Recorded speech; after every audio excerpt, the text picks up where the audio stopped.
जय जगन्नाथ। आज पवित्र नववर्षर हार्दिक अभिनंदन शुभेच्छा शुभकामना ज्ञापन करुछि। मंचरे उपस्थित आज मुख्य अतिथि तथा 4.5 कोटी ओडियांकर मुखिया मोर पूज्य माननीय मुख्यमंत्री श्री नवीन पट्टनायक को मु प्रणाम जणाइबा सहित नववर्षर बहुत बहुत अभिनंदन एवं शुभेच्छा ज्ञापन करुछि।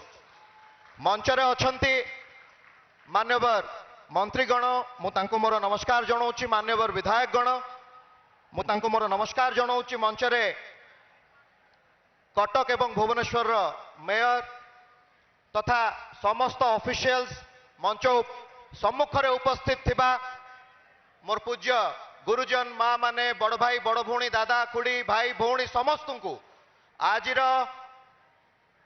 वर्षर 1 नंबर दिन रे आज 2024 1 नंबर दिन आम राज्य ओडिशा रे माननीय मुख्यमंत्री श्री नवीन पट्टनायक करकमल रे 1 नंबर प्रोजेक्ट मेट्रो प्रोजेक्ट भित्ति प्रस्ताव स्थापन होगा पाई जाउछि। ता सहित आम राज्य तथा आम देशर 1 नंबर मुख्यमंत्री होउचंती माननीय मुख्यमंत्री नवीन पट्टनायक। जेते भी कृतज्ञता देले कम हबो। आमे समस्त मनीष मनीष मात्रेक इच्छा आकांक्षा अभिलाषा अनुभूति आमर समस्तंकर केबे ना केबे इच्छा हेइथिबो दिल्ली बॉम्बे मद्रास कलिकता रे जेमती मेट्रो ट्रेन चलीची आम ओडिशा रे टिके चलंतानी। आम स्वप्न को आम इच्छा को कार्य रे परिणत करिकी देखाउचंती सदा सर्वदा आमर प्रिय नेता माननीय मुख्यमंत्री नवीन पट्टनायक। मेट्रो गड़िले आम राज्यर जनसाधारण माने निश्चिंत भावरे तांको समय बंचई पारिबे अर्थ संचय करि पारिबे गाड़ी घोड़ा जानवाहन चलिबा टिके कमिबो परिवेश मध्य प्रदूषण रक्षा पाइबो। ता सहित मेट्रो गड़िले बहुत निजुक्ति सृष्टि हबो केते जे आम राज्यर युवक युवती माने चाकरी पाइबे।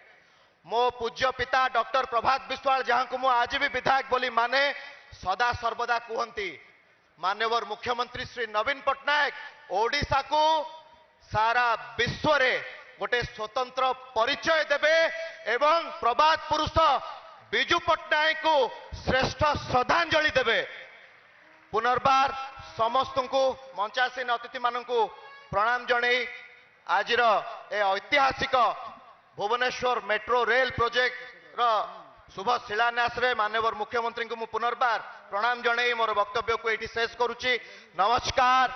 जय जगन्नाथ। जय नवीन नवीन पट्टनायक नवीन पट्टनायक नवीन पट्टनायक। धन्यवाद। जय जगन्नाथ।